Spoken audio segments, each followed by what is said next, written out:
Hello friends. Next question मैं लेके आया हूँ कॉन्टिन्यूटी के टॉपिक से।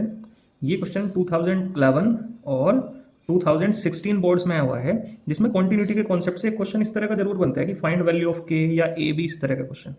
ठीक है, क्वेश्चन है मेरे पास। भाई मुझे एफ एक्स की वैल्यू दी हुई है, एफ एक्स दिया हुआ है 3 पार्ट में। एक्स ग्रेटर देन 1 के लिए ये है, एक्स इज इक्वल टू 1 के लिए 11 है, और एक्स लेस देन 1 के लिए ये वाला फंक्शन दे रखा, मतलब फंक्शन स्प्लिटेड है। और अगर ये फंक्शन कंटिन्यूअस है एक्स इज इक्वल टू 1 पे, तो मुझे वैल्यू निकालनी ए और बी की। इस क्वेश्चन को कैसे करूँगा मैं? क्वेश्चन को करने का तरीका सबसे पहले ये है कि आपको कॉन्टिन्यूटी का मतलब पता होना चाहिए।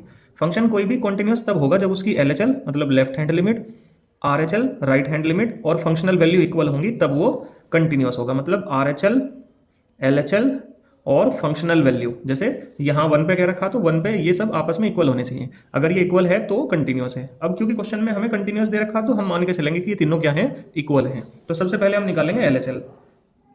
तो एल एच एल किस पे निकालनी है? At x is equal to 1 पे। एल एच एल निकालने का फॉर्मूला क्या है देख लो आप, ये है limit h tending to zero, मतलब एच जीरो नहीं है, लगभग जीरो है, एफ 1 माइनस एच। जब आप 1 पे निकालना चाह रहे हैं तो 1 में से आपको घटाना पड़ेगा। अब देखो जैसे ही आप 1 में से घटाओगे तो ये जो है h, क्योंकि जीरो तो है नहीं, ये कोई बहुत छोटा नंबर है और पॉजिटिव है, तो 1 में से घटाओगे तो ये 1 से कम हो जाएगा, और 1 से कम के लिए फंक्शन यहाँ पे है। ठीक है, तो आपको ये पूरी वैल्यू कहाँ रखनी पड़ेगी? x की जगह पे यहाँ पे रखनी पड़ेगी। तो ये बनेगा limit h tending to zero और 5a, x की जगह क्या रखेंगे आप? x की जगह रखेंगे 1 माइनस एच माइनस के 2b। h की वैल्यू रख के देखते हैं हम। अगर h की वैल्यू रखने से 0.0 बन रहा तब तो हमें कुछ कलाकारी करनी पड़ेगी। अगर 0.0 नहीं बन रहा तो h की वैल्यू हम डायरेक्ट 0 रख देंगे। तो ये बनेगा, अगर मैं 0 रखता हूँ तो 5a, क्योंकि 1 माइनस जीरो तो 1 ही होगा, तो 5a माइनस 2b। ठीक है, ये मेरे पास बन गई equation first. L H L की वैल्यू आ गई। अब हम निकालेंगे R H L. R H L at x is equal to 1।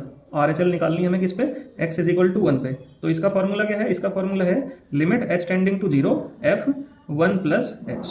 ठीक है, जैसे ये 1 माइनस एच पे एल एच एल निकल गई, इसी तरह से अच्छा जैसे हमें तो 1 पे कह रखी है, अगर ये 2 होता है तो 2 माइनस एच, अगर a कहता है तो a माइनस एच। तो जिस पॉइंट पे भी फंक्शन स्प्लिट हो रहा, खास पहचान तो ये है कि जिस पॉइंट पे भी फंक्शन स्प्लिट हो रहा जनरली वो उसी पे कॉन्टिन्यूटी कहा करता है हमें। यहाँ पे हमारा फंक्शन एक पे स्प्लिट हो रहा तो ना भी देते तो भी हम इसे निकाल लेते। बस ये बताना चाहिए था कि ये फंक्शन कंटिन्यूअस है।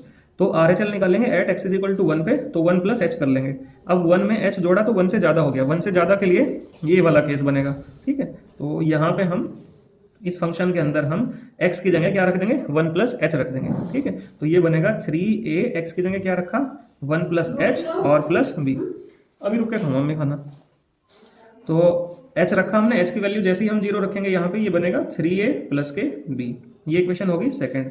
अब क्योंकि ये function since f x is continuous, ये फंक्शन जो है ये कंटिन्यूअस है at x is equal to 1, x is equal to 1 पे। So L H L, R H L और ये फंक्शनल वैल्यू किस पे? 1 पे। ये सब आपस में क्या होंगे? इक्वल होंगे। मतलब कि 5a माइनस 2b किसके इक्वल होगा? 11 के इक्वल होगा। और इसी तरह से 3a प्लस b, ये भी किसके इक्वल होगा? 11 के इक्वल होगा। अब आपके पास दो इक्वेशन बन गई। ठीक है, दो इक्वेशन कौन कौन सी बनी? ये, और साथ ही साथ आपके पास एक इक्वेशन ये भी आप बना सकते हैं, इन्हें भी आप आपस में इक्वल रख सकते हैं। ये इक्वेशन मैंने मान ली थर्ड और ये मैंने मान ली फोर्थ। अब इन्हें सोल्व करना, सोल्व करने का तरीका क्या है कि आप इक्वेशन थर्ड में जोड़ दो इक्वेशन फोर्थ को, लेकिन 2 से मल्टीप्लाई करके। क्यों? क्योंकि ये 2 भी बन जाएगा और वो माइनस का 2 भी कट जाएगा। तो इसमें 2 से आपने मल्टीप्लाई करी तो ये 6 और 5 11 है, इज इक्वल टू बन जाएगा 22 और 11 33। ठीक है, और a इज इक्वल टू आ गया 3। जब a की वैल्यू 3 आ गई आपके पास तो a की वैल्यू यहाँ रख लो, तो ये बना 6 plus b is equal to 11, तो b इज इक्वल टू आ गया आपके पास 5। इस तरह से आप कॉन्टिन्यूटी के वे वाले क्वेश्चन, जनरली यही आपके पेपर में आएंगे भी, जिसमें a और b की वैल्यू निकालनी हुआ करती है। इस तरह के क्वेश्चन आया करते हैं। ये 16 और 11 में आया हुआ क्वेश्चन है। अगर आपको किसी क्वेश्चन में दिक्कत आ रही तो आप कमेंट कर सकते हैं, बता सकते हैं। अगर कोई टॉपिक है ऐसा आपका जिसमें दिक्कत है, आपको कमेंट करके बता दें, मैं उस पर वीडियो बना दूंगा। ठीक है।